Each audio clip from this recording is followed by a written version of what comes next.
Sizin kediniz bir gençlik hastalığına yakalandı. Gençlik hastalığının ne olduğunu bilmiyorum. Dedim hani nedir bu, nasıl olur? Dedi ki kedilerde görebileceğiniz en sıkıntılı, en ciddi hastalıklardan birisi budur dedi. Tedaviye girecek dedi. Serum tedavisi oluyor bu arkadaşlar. Çünkü hiçbir şey yemiyor, hiçbir şey içmiyor. Sürekli kusuyor, sürekli ishali geliyor ve kilo veriyor. Diyordu mesela. Bunu görememek benim için gerçekten çok büyük bir acı. O da orada tek başına karanlıkta kalacak. Veterinerin içinde bir tane depoda yatacaktı. Çok çok çok çok zor bir süreçti. Yani benim hayatımda asla girmediğim süreçlerden birisini yaşadım, gördüm. Dedi ki tedaviye başlasak bile %51 ihtimal vardı. Hani kaybedebiliriz dedi, yaşatabiliriz dedi. Onu deyince zaten benim başımdan aşağı sular aktı. Bak gel, seni kimlerle tanıştıracağım, bak gel. Dur dur, kaçma. Öncelikle hepinize merhaba arkadaşlar. Ben Kemal. Bu arada arkadaşlar, bu videoya ne kadar çok hype atarsanız, yani bir seçenek çıktı YouTube'da biliyorsanız eğer. Hype seçeneği diye. Direkt açıklama kısmının yanlarında bir yerde bulabilirsiniz. Ne kadar çok hype atarsanız o kadar çok keşfete düşer, o kadar çok insan bilgilenir.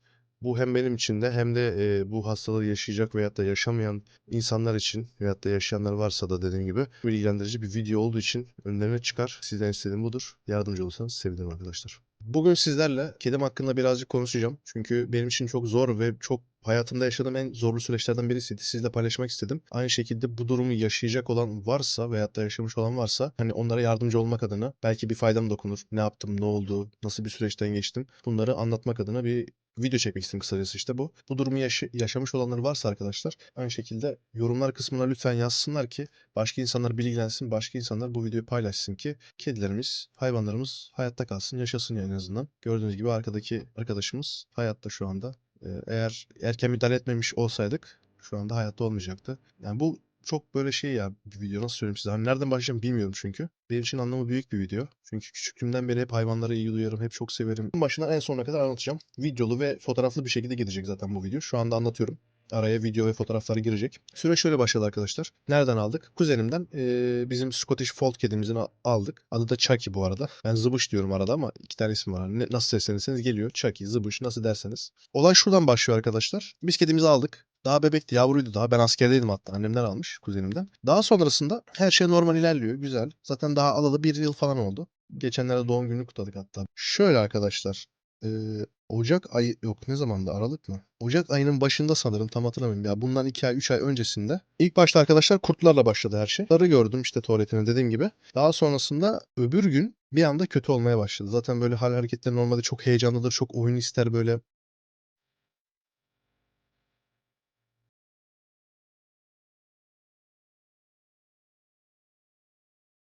Oyun oynar, bir şeyler yapar.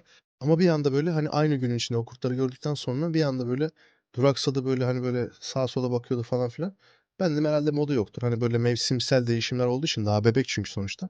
Küçük hastalıklara kapılmıştır dedim, hani ne bileyim, bilmiyorum çünkü. Sonra arkadaşlar gecesine doğru, akşamına doğru kusmaya başladı. Çok kötü ishal olmaya başladı. Aklınıza gelecek, yani çok kötü. Aklınıza gelecek kedideki her şey olmaya başladı bir anda böyle. İkinci gün oldu. Ben çünkü hani ne olduğunu anlamadım. Hani o ishal olayı falan oldu. Hani dedim acaba yediği bir şey mi dokundu? Çünkü hala anlayamıyoruz. Daha sonrasında arkadaşlar ikinci güne girdik. İkinci günde hala aynı şekilde devam edince ben dedim böyle olmuyor. Çünkü çok fena bir şekilde kilo vermeye başladı. 2 günde ne su içiyor, ne yemek yiyor, hiçbir şey yapmıyordu. 2 gün içinde değil tabii ki de. İlk gün yiyordu. Ama hani böyle çok nadir yemeye başlıyordu. Ben dedim bir sıkıntı var. Ben en iyisi gideyim veterinere götüreyim. Zaten veteriner sürücü de benim için çok zor oldu. Çünkü çok uzak arkadaşlar. Bizim yaşadığımız yerden buraya çok uzak. Motorum var altımda. Hani motora koyup götürmeye şey yapıyorum, korkuyorum bir şey olur, başına bir şey gelir diye. Hani sadece annemle yaşadığım için de hani çoğu kişi hani şey yapamıyor. Getirip götüremiyor, bir şey yapamıyor. Sıkıntılıydı. Arkadaşım sağ olsun, Mertan'la götürdük arabayla. O gün zaten öğrendik neyin ne olduğunu. Götürdük arkadaşlar. Tam olarak hatırlamıyorum ama şey yaptı. İlk başta ateşini ölçtü sanırım. Tam veteriner terimlerini hatırlamıyorum arkadaşlar ama şöyle. Ateşini ölçtü, bir şeylerine baktı. Kan değerini ölçtü, bir şeyler yaptı falan filan. Kedinin gençlik hastalığına yakalandığını söyledi. Yani biz bebekken, şöyle söyleyeyim bu arada, hani diyebilirsiniz işte sen niye aşılarını yaptırmadın da bilmem ne falan filan. Ben hani bilmiyordum çünkü daha bebek, yavru daha sonuçta. Daha kaç aylıktı ya? 6 aylık falan da herhalde daha. Hani sandım ki daha bir böyle şey, biraz zaman geçmesi lazım zannettim. Sonradan araştırdım ki gençlik hastalığı deyince bana, araştırdım ki çoğu kediler zaten, dışarıdaki de sokaktaki de çoğu kedilerin %90 neredeyse gençlik hastalığı yüzünden zaten ölüyor. Ölüyorsa eğer. Bak nasıl yapıyor, zıvışa bak. Pıs pıs. Yavaş. Ne yapıyorsun? Ne yapıyorsun çakal? Bak bak tipe bak. Gençlik hastalığı yüzünden ölüyor arkadaşlar. Araştırmaya başladım. Bu da şöyle bir şey. Örnek veriyorum, siz dışarıda yürüyorsunuz, bir kedi gördünüz. Aa, ben bunu seveyim diyorsunuz, seviyorsunuz. Onda eğer o kedide gençlik hastalığı varsa sizin elinize, pantolonunuza, ayakkabınıza, oranıza, buranıza yapıştığı anda görünmeyen bir şey zaten bu. Virüs. Virüs çünkü. Siz kedinize gelip sevdiğiniz zaman gençlik hastalığına yakalanıyor. Ve kurtuluşu da arkadaşlar %70 oranında ölümle sonuçlanıyor. Kedilerin zaten çoğu bu şekilde ölüyor. Sokakta gördüğünüz veyahut da başka bir şey. Belirtileri de arkadaşlar ishal, kusma, yemek yememe, susuzluk, hiçbir şekilde su içmiyor, sudan nefret ediyor, kuduz gibi bir şey oluyor. Suya bakıyor, bakıyor, bakıyor. Yani çok zor bir süreçti arkadaşlar benim için. Yani ben psikolojik olarak gerçekten ben bile kilo verdim gerçekten psikolojik olarak. Çok zorlandım. Nedenine bahsedeyim. Sen hani diyeceksin şimdi aşılarını yaptırmadın mı, şey yaptırmadın falan filan. Şöyle bir durum var arkadaşlar. Ben hayatım boyunca kedi beslemiş bir insanım. Kedilerle hep iç içe büyüdüm, hep beraberdim. Hayatımda hiç böyle bir şey gelmedi benim başıma. Hiç. Daha önce hiç böyle bir şey görmedim. İlk defa mesela Scottish Fold kedim ilk defa böyle bir kendi ırk olarak kedi aldım. Bunda başıma geldi. Ama bu sadece bunlara özel değil. Hani hepsine özel bir kedi. Yani tekir de olsa, ne bileyim sokaktan bulduğunuz bir kedi de olsa hepsine yapışabilecek bir virüs bu. Bazıları çok hızlı atlatıyor, bazıları kendi kendine atlatıyor, bazıları tedavi almazsa ölüyor falan filan. Karman çorman bir hastalık, lanet, iğrenç, illet bir şey yani bu kısacası. Bunu öğrenmiş olduk en azından. Tedavinin asıl amacı şu. Kedinizin aşısını yaptırın arkadaşlar. Ben bunu bilmiyordum. Bundan sonra zaten kedi hani alırsam da Allah korusun bir şey olmasın tabii de hani iki tane kedim var bu arada. İkisini gösteririm. Bir tanesi bu zaten. Yakından tanıtırım birazdan. Aşılarını yaptırın arkadaşlar. Aşı hani böyle ben işte masrafa kaçmayayım birazcık hani ucuz olsun. Nasılsa evde besliyorum, dışarı çıkmıyor. Boş ver kalsın deyip de besleyeceğiniz bir kedi. Hani biz de öyle zannettik. Hani sonuçta dışarıda beslemeyeceğiz. Bir şey olmaz zaten eve yabancı kedi de girmiyor diye. Aslında aşılarını ilk başta yaptırmamıştım. Hani sonradan yaptırırım diye düşündüm. Keşke yaptırsaymışım o zamanlardan. Bu kadar çok başıma bela olmazdı. Hem maddi hem manevi. Benim için önemli olan daha da çok manevi kısmıydı zaten. Hani benim hayatımdan hayat gitti yani. Ben bu kediyi canlı tutmak için elimden gelen her şeyi ama her şeyi yaptım. Sonuç bu işte. Başardım ama herkese aynı şey olmuyor arkadaşlar. Süreç şöyle başladı. Hemen geliyorum, toparlıyorum. Veterinere girdik. Dedi ki sizin kediniz bir gençlik hastalığına yakalandı. Gençlik hastalığının ne olduğunu bilmiyorum. Dedim hani nedir bu, nasıl olur? Dedi ki kedilerde özellikle görebileceğiniz en sıkıntılı, en ciddi hastalıklardan birisi budur dedi. Onu deyince zaten benim başımdan aşağı sular aktı. Dedim ne yapmamız lazım? Hani sadece sordum, dedim ne yapmamız lazım? Bir tedaviye girecek dedi. Serum tedavisi oluyor bu arkadaşlar. Çünkü hiçbir şey yemiyor, hiçbir şey içmiyor. Sürekli kusuyor, sürekli ishali geliyor ve kilo veriyor. Su alamadığı için vücuda yemek bak bak tipe bak tipe bak bak bak. Dur bir videosunu çekeyim göstereyim size, bekleyin. Oh, rahat mı öyle? Mırır böyle rahat mı? Ha? Yavaş. Rahat mı böyle? Sürekli böyle yatıyor çakal. Ya gelir şurada camı izler. Benim burada cam var, gösterim videolarda. Ya da gelir burada yatar. Kaç saat? 4 saat oldu herhalde, hala burada oturuyor bak. Oh tabii, mekan yaptın kendine. He? 4 saattir oturuyorum burada. İyi mi manzara böyle? Oh. Dağlar da var.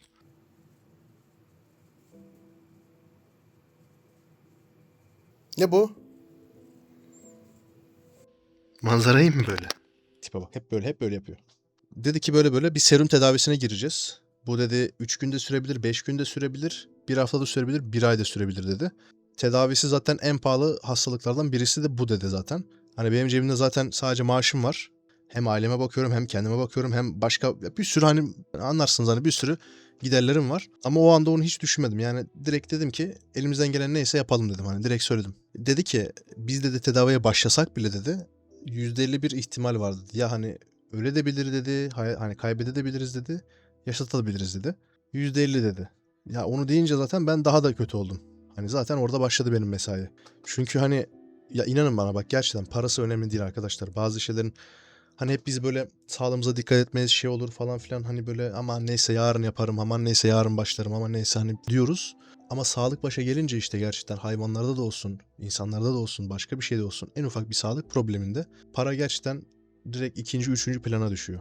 İlk önce aman iyileşeyim, eski halim neyse ona geleyim de yeter diyorsunuz. Ben de zaten tam olarak o evredeydim. Yeter ki iyileşsin, benim için başka hiçbir önemi yok dedim. Açık açık söyledim. Parasını, fiyatını sormadım bile ilk başta. Dedim tamam neyse dedim. Hani ne olur iyileştirelim. Hani en erken. Dedi ki iyi ki erken geldiniz dedi. Normalde insanlar hani nasılsa geçer diye 3-5 gün sonra geliyor dedi. Zaten 3-5 gün sonra gelen kedilerin çoğu da zaten hayatını kaybediyor. Ben gittim. Bana zaten şey dedi, hani %50 deyince ben zaten orada şey oldum hani. O kadar emek verip, o kadar her şey yapıp, hani o kadar strese girip onu kaybetmek benim için gerçekten, benim için de psikolojik olarak bir ölüm olurdu yani. Yani şu anda bak ne güzel yatıyor orada mesela. Bunu görememek benim için gerçekten çok büyük bir acı olurdu yani. Öyle işte sonrasında arkadaşlar tedaviye başladık. Hemen anında bir de benim evim çok uzak arkadaşlar. 15 kilometrelik yere gittim ben herhalde. Yok 10 kilometrelik yere. Ya, yaklaşık öyle. Tam şey yapmayayım hatırlamıyorum. 10 kilometrelik bir yola gidiyorum her gün. Her gün gitmem lazım bir de oraya. Şöyle her sabah oraya gideceğim. Götüreceğim. İşten sonra çıkıp alıp eve tekrar götürmem lazım. Serumlarını yapacağım falan filan tekrar götüreceğim. Kısacası çok zahmetli bir iş benim için. Bana teklif sundu dedi ki hani isterseniz dedi burada kalabilir. Hatta bunun için senden para bile almayacağım dedi sağ olsun. Ama ben onu orada bırakmak istemedim. Çünkü ben onu orada bıraksaydım hani şöyle teklif sundu. Veteriner saat 7-8 gibi kapanıyor. Ben onu orada bırakacağım. Serum tedavisi orada olacak. Sabaha kadar yavaş yavaş damla akıtacaklar oradan serumdan. O da orada tek başına karanlıkta kalacak. Veterinerin içinde bir tane depoda yatacaktı. Ben bunu asla göze alamadım. Çünkü eğer onu yapsaydım inanın bana ben kendi düşüncemi söylüyorum yaşatamazdım. Çünkü kedilerin veyahut da kedilere demiyorum hayvanlar gerçekten sevgiyi hissediyor arkadaşlar. İlk önce her şey sizde bitiyor. Siz ona nasıl gelirseniz sizin enerjiniz de onu hissediyor. Ben onu orada bıraksaydım o kendini kaybedecekti. Yani buna eminim. O yüzden ben onu orada bırakmaya içim hiçbir şekilde el vermedi. Ben onu her sabah işten önce götürdüm. İşten sonra da getirmeye çalıştım. Sağ olsun işte hani kuzenim de annem de bir şekilde herkes yardımcı oldu. Seferber oldu. Bir şekilde getirdik götürdük kısacası arkadaşlar. Zaten videoları da koyarım buraya. Hani hastalığın başlamadan öncesi başladıktan sonra başladıktan sonra hepsini koyarım tek tek kısacası buraya.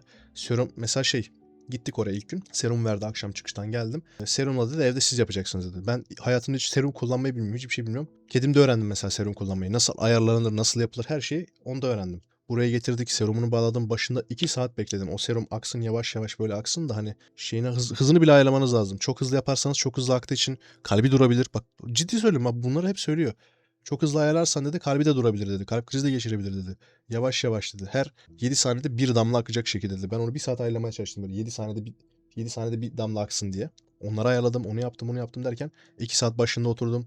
Çok çok çok çok zor bir süreçti. Yani benim hayatımda asla girmediğim süreçlerden birisini yaşadım, gördüm. Yani dediğim gibi siz 3-5 kuruş oradan kısacağım diye aşı yaptırmazsanız arkadaşlar sonuçları çok çok daha ağır olabilir. Sizin için daha vicdan azabı çekebileceğiniz şeyler yaşanabilir. Parasal olarak sıkıntı çekmedim aşılarınla alakalı değil ama hani bilmediğim için cahilliğimden midir artık bilmediğimden midir bilmiyorum ama çünkü hayatımda kaç tane kedi baktım hiçbirine böyle bir şey olmadı dediğim gibi.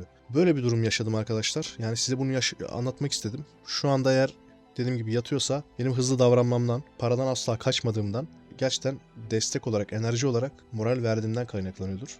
Olay bundan ibaret arkadaşlar. Yani size hani böyle nasıl söyleyeyim. Uzun uzun da konuşmak istemiyorum açıkçası ama sadece insanlar bilgilensin diye bu videoyu çekmek istedim. Umarım sizin başınıza böyle bir şey gelmez. Asla gelmesin. Düşmanın başıma vermesin. Çünkü gerçekten çok çok çok zor bir şey. Hele ki maddi olarak imkanınız yoksa vicdan azabı olarak çok kötü şeyler yaşanabilir yani. Ben hala mesela taksidini ödüyorum anladın mı? Takside bağladım taksidini ödüyorum. Ama dediğim gibi yani paranın hiçbir önemi yok arkadaşlar. Gerçekten sağlık gittikten sonra paranın hiçbir önemi yok.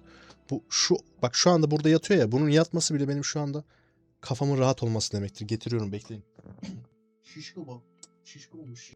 Bunu en ufak huzursuz edince hemen sinirleniyor. Dur şöyle göster. Bak gel seni kimlerle tanıştıracağım bak gel. Dur kaçma.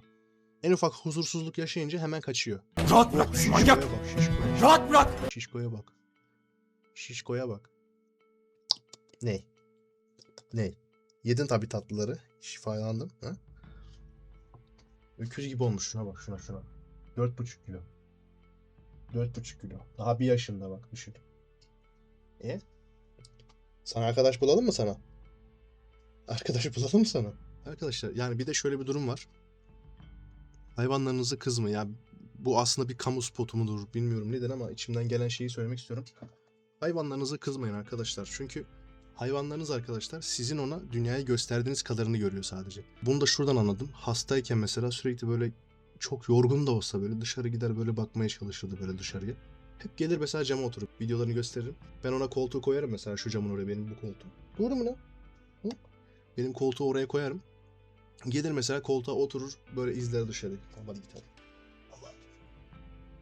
Sürekli gelir koltukta oturur mesela. Sürekli böyle gelir dışarı izler. Hani hayvanlarınız sizin dışarıya ona gösterdiğiniz kadarını görüyor sadece. O yüzden ona kızmayın.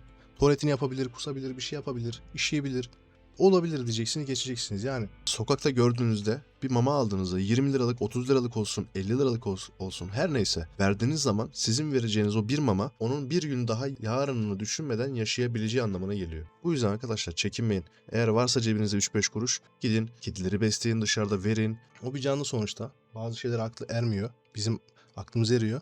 Biz çok uzun bir ömür yaşıyor olabiliriz ama o bizim belki birini bile yaşayamıyor hayvanlar. Bu yüzden arkadaşlar gerekirse dışarıda çıkartın gösterin. Ben mesela dışarı çıkarttım gösterdim videolarını koyarım. Böyle hani dışarıya o kadar yabancı ki böyle her şeyden korkuyor, her şeyden panikliyor böyle. O bile mesela çok ilgi çekici bir şeydi. Hani onun için çok büyük bir deneyimdir. Hayatında yaşayamayacağı bir deneyimdir mesela. Ben böyle bir süreç yaşadım. Anlatmak istedim sizlere. İnşallah hani kimse yaşamaz bu süreci. Ama yaşayanlar da varsa yorumlar kısmına lütfen belirtirse bu yaşadıklarını en azından insanlar bilgilenir, insanlar faydalanır. 3-5 kuruş gidecek diye arkadaşlar veterinere gitmekten korkmayın. Evet pahalı yapacak bir şey yok ama en azından girin süreci öğrenin. Neyin ne olduğunu öğrenin. Bu arada arkadaşlar fiyattan bahsedeyim. Ödediğim fiyat yaklaşık 30 bin liraya yakın bir fiyattı. Ama tabii ki de hani 2026'nın Ocak ayına göre hesaplanmış bir fiyat değildi. Bana sözlediğine göre Aralık fiyatında, 2025 Aralık fiyatından verdi. Bunu ne zaman izlersiniz bilmiyorum ama hani her an değişiklik gösterebilir. Her veteriner ayrı fiyat söyleyebilir. Belki ücretsiz bile bulursanız yapabilirler. Herkese göre değişiklik gösterir. Ama size ne kadar derler bilmiyorum. Hastalık süreci de arkadaşlar 3 gün içinde tamamen iyileşti. 3. günün sonunda artık böyle hani evde kendi kendine yürüyebiliyordu. Koşabiliyordu neredeyse. Oyun bile oynayabiliyordu hatta. Onu görmek zaten her şeye bedel. Dünyalar sizin oluyor arkadaşlar. Olay bu. Birkaç tanesini. Çünkü hani onda olan ilaçlar çok deli dehşet pahalı. Örnek veriyorum hani abartıyorum. Eczaneden alabileceğiniz 50 liralık 100 liralık şey orada 1000 liradır mesela hani. O da kendi parasını kazanıyor ama yapacak bir şey yok. Muhtaç olduğunuzu biliyorlar. Kısacası bu arkadaşlar. Umarım Allah size böyle iyi veterinerler denk getirir. İnşallah süreci atlatabilirsiniz. Beni buraya kadar izleyen herkese için çok teşekkür ederim. Video biraz uzun olmuş olabilir, içimi dökmüş olabilirim ama en azından rahatladım. Çünkü şey böyle hani hep içimdeydi böyle hani insanlara yardım edeyim. Ben zaten YouTube hesabım var. İnsanlara en azından yardım edeyim. Görenler, izleyenler en azından faydalansın, bilgilensin. Böyle bir şey başına gelmişse de en azından inşallah kurtulur. Bu videodan sonra da inşallah kurtulur. Yani kurtardığım inşallah çok fazla hayvan olur.